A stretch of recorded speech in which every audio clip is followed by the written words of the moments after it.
I'm going to get straight into it because we're limited on time.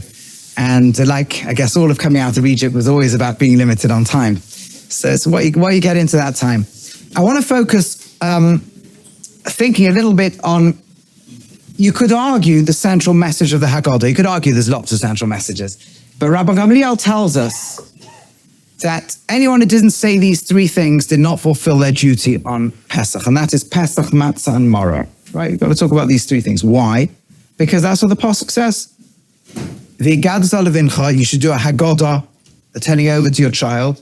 B'yom hahu, on that day, Lemar is saying, Ba'avur is there because of this, because of Pesach, Matzah, and Maror, Hashem took us out of Egypt. And so, the Haggadah of Pesach, which is really the Mishnayos of Pesachim. By the way, I'll just drop this for you, because this will be exciting for you.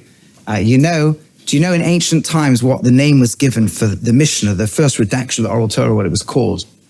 It was called the Laws of Pesach, Hilchos HaPesach. We refer to it near the beginning of Seder night. We say, you teach a wise son, Kehilchos HaPesach. You go through the Haggadah, basically. You do the laws, you go through the way it's written in the Laws of Pesach.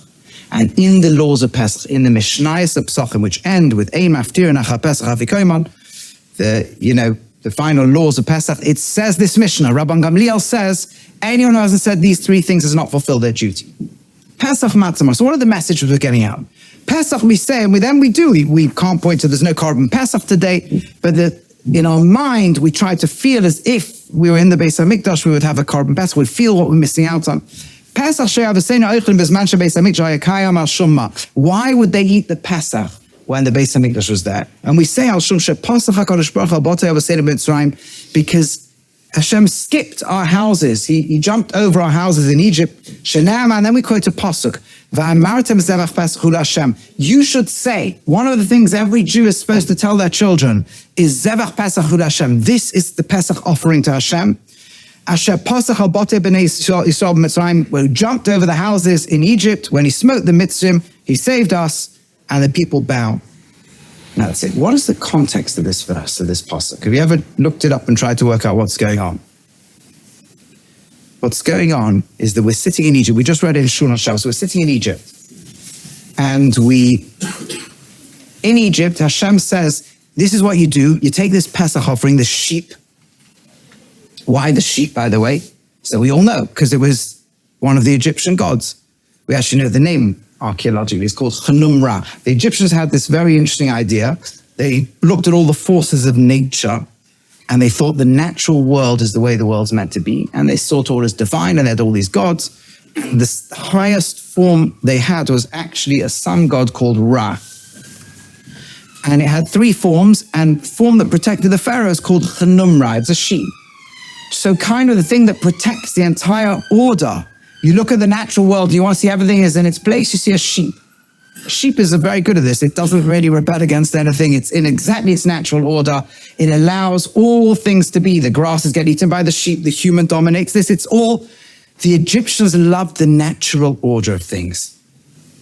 They even had a word for it in Egyptian called ma'at. Everything's in its exact place. And that meant the powerful dominate the powerless, the weaker crush the stronger over there. It's all about might makes right. It's all about the natural structure. And we take that and we want to get rid of all of the natural system.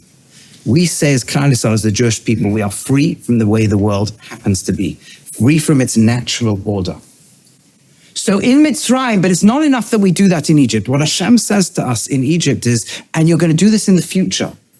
And in fact, we quote the situation of a child coming to the future and asking what it is. And guess which child of the 4 children the Torah talks about at that moment? The cynical one, the one we call a Rasha. If your child says, Maha avodah zos lachem, what is this work to you? You give them this answer. Zevach Pesach el Hashem, it's a Pesach offering. 1 second. We are now quoting in the Haggadah. We're coming to the most important bit. We're telling the answer you tell to the wicked, cynical child. Zevach Pesach is a Pesach offering to Hashem who saved us in Egypt. And not only that, you know what the people's response was? We actually record it. They bowed down and were grateful. Isn't that incredible? Let's give the tzaddik, the Chocham's answer instead. Why at this point in the pinnacle of Seder night do we give the answer to the cynical child? And the answer is, there's actually a few answers, but I think the most We don't. Earlier in Seder night, we did not give this answer to the cynical child. What did we say? We gave them earlier the answer. We said, because of this God saved me. Right? Your cynical child, the wicked child says, what is this stuff to you? You say, because of this Hashem took me out of Egypt. Me, and you emphasize the word me. If it had had that attitude, it'd never have come out. Now we're giving a different answer. Now we're giving the answer the Torah gave. What was the earlier answer? The earlier answer was not the answer the Torah gave to this child. The earlier answer was the answer the Torah gave to the child who doesn't know how to ask. Open, same passage. I'm not talking now about the foot, but the same passage. We literally use, you say, because this God acted for me when he took me out of Egypt. What is the point? The idea is this. It's a Kedushas Levi, really. All of us are all four children. All of us are. All of us have aspects of wisdom. We're seeking and searching meaning. All of us have a bit of cynicism. All of us have a simplicity, just want to know more. And all of us have a part of us that doesn't ask questions. In our little childish image, we often imagine that's like a little 3-year-old kid. There is no child who doesn't ask questions. Einei De'elisha is not a young kid. Any kid capable of understanding the words Hashem took me out of Egypt is more than capable of asking questions. The most likely Einei De'elisha, the most likely non-asking questions you'll ever meet as an adult. I know it all already. I've come equipped with my Haggadah, with my notes, and I'm going to teach everybody else. Me, I'm not seeking anything whatsoever.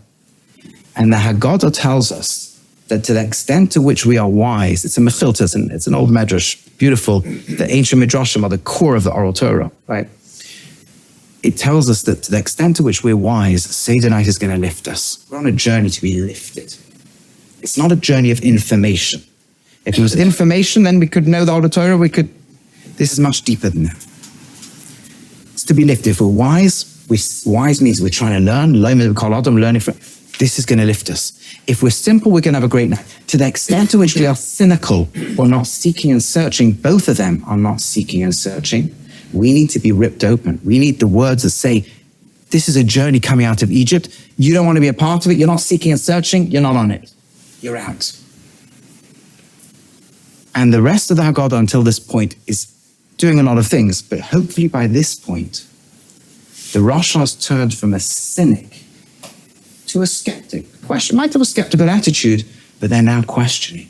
And now we can take them on the journey. Now we can give them the Torah's answer. Switch of the mind, open ourselves up, and suddenly we are able to hear this incredible words. Hashem, Zevach Pesach Hu Hashem. This is not a nice little ritual. This is going all the way to God. This is not a Jewish practice we've done for generations, and this is kind of our cultural thing that we do. This is the creator of the universe. This is because we were born in a moment of intense contact where all we had was Hashem and nothing else. And this is the deepest point of the whole of Seder night. What came out of Egypt, says the Maharal, was not like every other nation, plus we have a Torah. What came out of Egypt, Egypt crushed our ability to be like every other nation. Egypt ripped it away. We cannot function under the normal laws of geopolitical structures because in those we're destroyed. We were already destroyed in Egypt. We cannot operate under the normal calculus that the spiritual worlds use to calculate good and bad. Under those, we were long gone in Egypt. We exist only because when everything was ripped away and crushed from us, a genetic equivalent sprung up within us was the ability to say we can connect to that which is higher than the natural order of things. We can connect ourselves to that which is higher than the algorithms and the angels that drive creation. We can connect to the source of the entire universe. We can connect to Hashem. That's what's going on. And the entire process of the 10 Makkos, of the 10 plagues in Egypt, the entire process was to literally undo the natural order. The Maharal has a chapter on it in the Geburas Hashem. The Sfas Emes speaks about it, Rabbi Yitzchak Isaac Chava speaks about it, And the last two say it was actually an inverse process. All the laws of nature, that Asara Ma'amaros, the 10 sayings that God used to build the natural order, are all ripped away in the process of the 10 plagues. What are the 10 sayings? 9 times in the creation chapter, Yoime Elokim, God said, let there be light. God said, let there be a rakia firmament. God said, grasses should grow. God said this. God said, God said, God said. And Bereshis, the first word is also God saying. 10 rules laying out the order of the natural world. In Egypt, all 10 had been contaminated. The entire natural system was being used to make humans gods, gods humans, power over people, and all the disasters that happen as a result. And we said, Hashem, we want you, the source of the universe, so that it can be recreated. And we can be part of that recreation. And that's why all 10 are undone, according to the Sfas Emes and Rabbi Yochanan, in inverse order. So the very last thing created was Hashem said, Puravu, produce life. The very first thing is Hashem takes water, source of life, and turns it into blood, symbolizing death. And so it rolls through. The last 3 sayings of creation were about man. The first 3 plagues are attacking man. The next 2 are about animals. The next 2 plagues deal with the animals. And so we roll backwards and backwards all the way. Until, for example, the second plague. Second thing in creation is Yihi Ar, let there be light.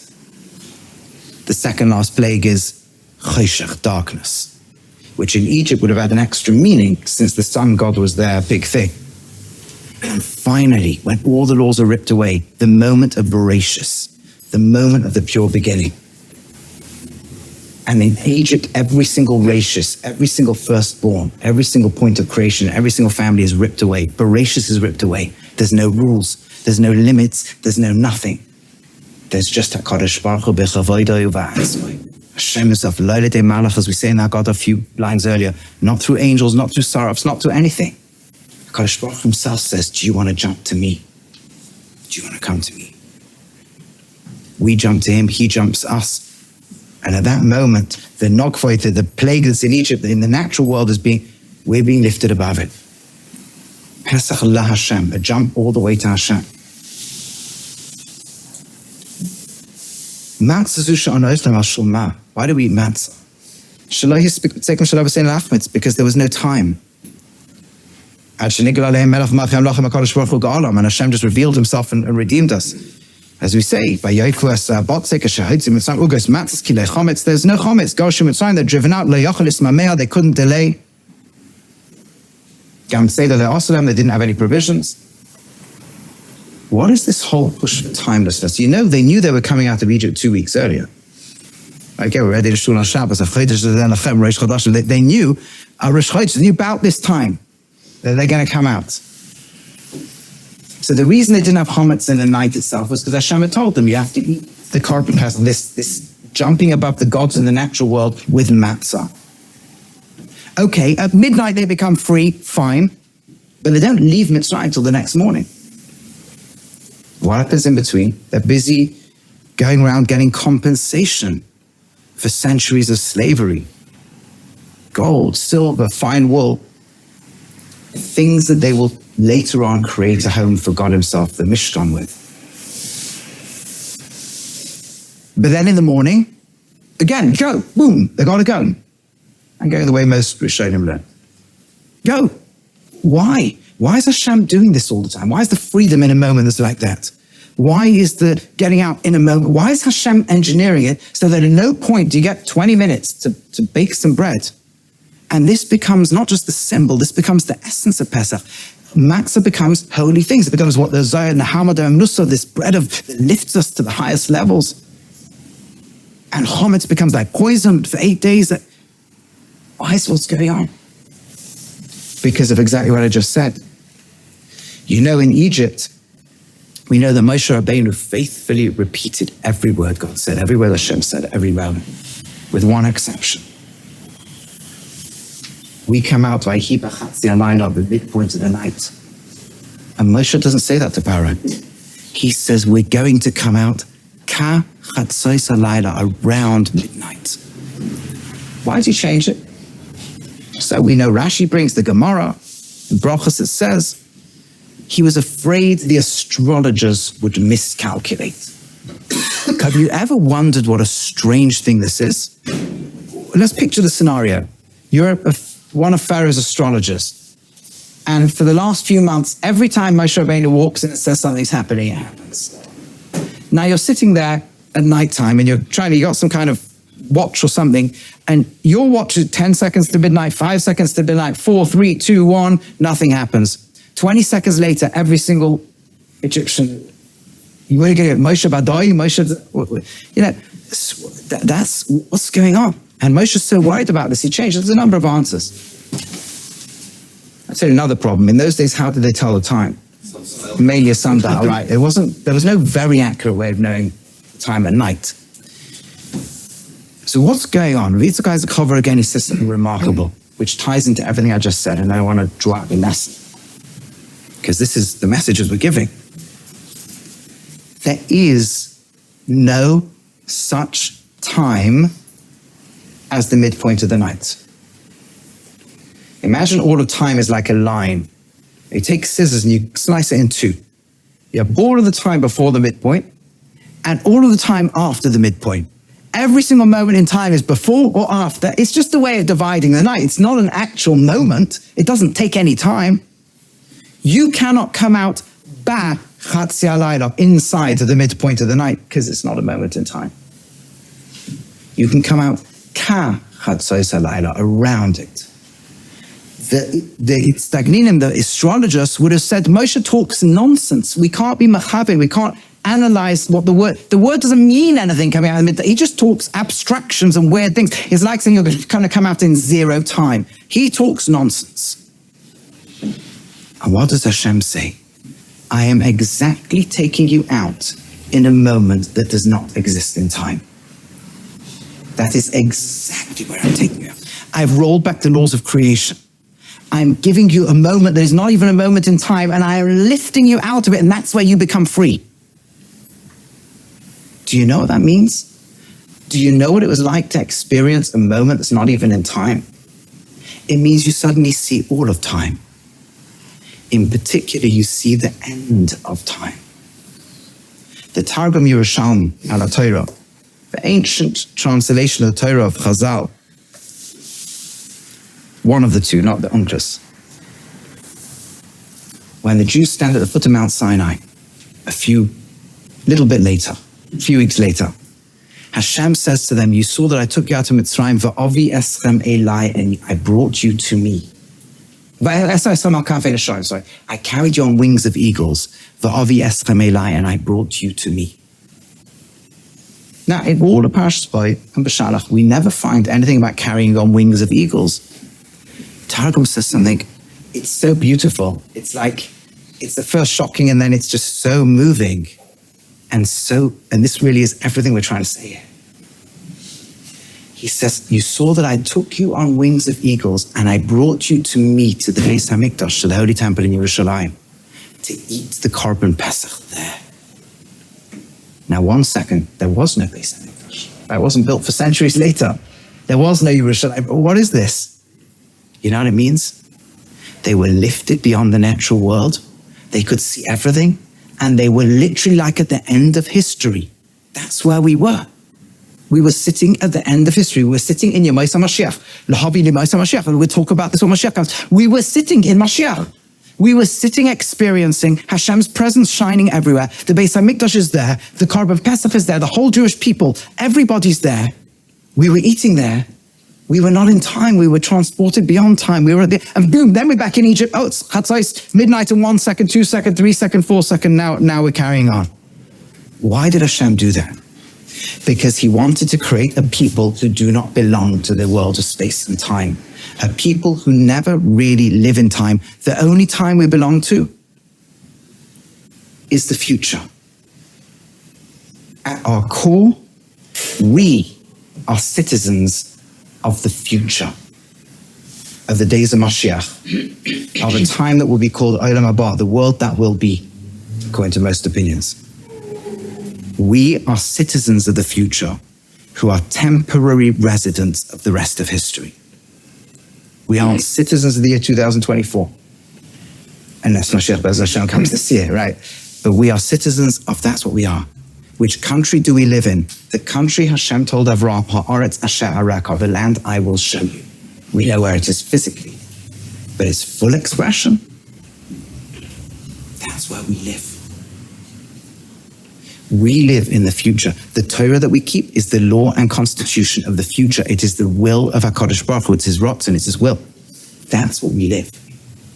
We are ambassadors for the will of Hashem, citizens of the vision of Hashem.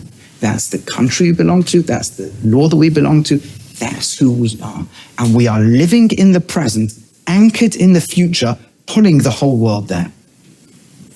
That's what was created in Mitzrayim. A people so free, it can go to all the way to the creator of the universe himself, to the will of HaKadosh Baruch Hu, live there, pulled outside the natural, living in the future. Hashem had to make it a moment not in time so that we can be beyond time.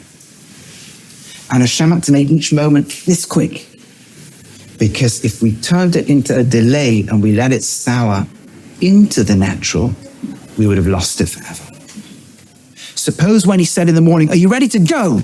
Or at midnight, do you want to be free? We'd have said, well, let's think about the practical dimensions here. We could never have been a people beyond time. Because the essence of being Jewish is not to be practical. Yes, we got to live in the practical world. Yes, our feet have to be anchored on the ground, but our being, our essence, our soul, our who we are, our where we are, would not be here today if it wasn't anchored in the will of HaKadosh Baruch Hu. You know, we say we're learning Torah is the great mitzvah. What do you mean by that? Learning the will of God. That's what we do when we learn Torah. Keeping the Torah, learning the Torah, this is our attachment. This is the world that we are. This is who we are. We're the citizens of God's will. We're the citizens of the future. That's exactly what we are. This is what stood us in every generation. The extent to which we make the same jump that we're there to make on Seder night. And finally, maror zeh she'anu oichlin. You know why we eat maror? Because it felt bitter. But it was important to feel bitter. The worst thing you could feel in a world that is so far removed from where it needs to be is comfortable. It's the danger of every stage and every part of civilization is to feel comfortable. You know, the former chief rabbi of England, Rabbi Sachs, said the following. He said many wise things. This is one of them. He said, in every generation we've ever been as a Jewish people, in every single generation, we have always been told the same thing. There's a few things we've been told. One of them is, you are not with the times. Not with the times. Every generation's been like that. And every single generation has been correct. As a Jewish people, we have not been with the times. But as he put it so eloquently, we've always been ahead of the times. Tacitus, the great Roman writer and historian, attacked the Jewish people for not being with the times. Do you know what he attacked us for? Because we were not up to date with modern technology and morality, the values of the world that they were in. Do you know what those values were that were different from us? You can read it yourself. Because we didn't kill disabled children. And we didn't kill children if too many had been born that year. Modern ethical people understand that's what you got to do. Why do Jews not do that? Because they must belong to some ancient relic of the past. And we were lazy. We didn't just value work. We had a seventh day we took off. We clearly didn't understand the modern world. It was an embarrassment. You know how many Jews were probably embarrassed about it? How many rabbis had to get up and try to, well, we really do mean you can work on the seventh day, but whatever. How many people probably got up and tried to squeeze and squiggle around and were ashamed of their Jewish, and here we are a few thousand years later, proud of a world in which the Jewish people stood up and said every baby has a right to life, even if they can't work. I'm proud of a world where we take off a day from the financial world to focus on that which is priceless. I'm proud of a people who, unlike the Romans, thought peace is the great ideal for the world. Because Nevi'im, as prophets said, La Yisa Goel Goy Pharaoh, the dream of the world is not to lift up sword against nation. I'm proud of a people who taught every child to read and write. When, as recently as 300 years ago, people thought that's risky for society if the non-elites can read it. Proud of what the Torah was thousands of years ahead. Because it isn't thousands of years ahead, it's all the way at the end. proud of the people who came out of Egypt and said the world can be different. And if we commit ourselves to that vision, the world will become different. But we have to taste that the Roman world is not comfortable, it's bitter. We have to taste the world around us is not where it needs to be, it is bitter. The world is a mess, and we're impacted by that mess. But we have the freedom to reconnect to the dream. And that dream is the most real thing in this world. The dream the creator of the universe has for the world, the dream of people who jumped all the way to him.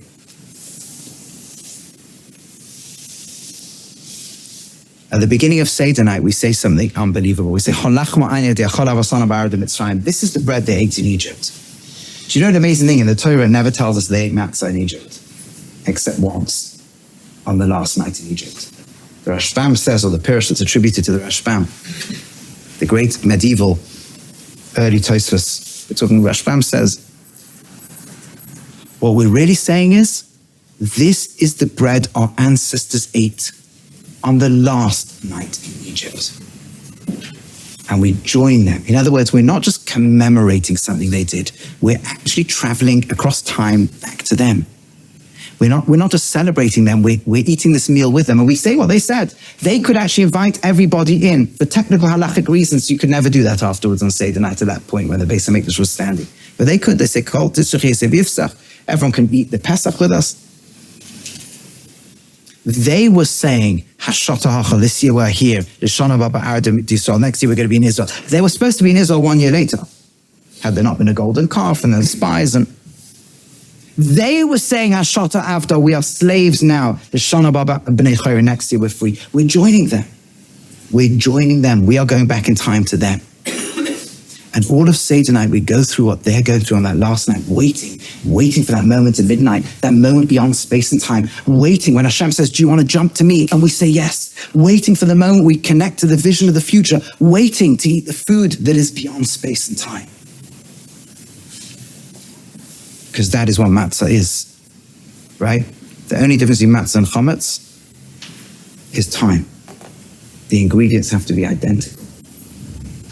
The only ingredient that is different is time. We're going to eat the food that is beyond time because we're going to eat the moment that's beyond time because we're going to go all the way when the 10 plagues are gone, all the way to Kodesh Baruch Hu. We're going through that. We literally relive it every Seder night. It's back every Seder night. We thought about them.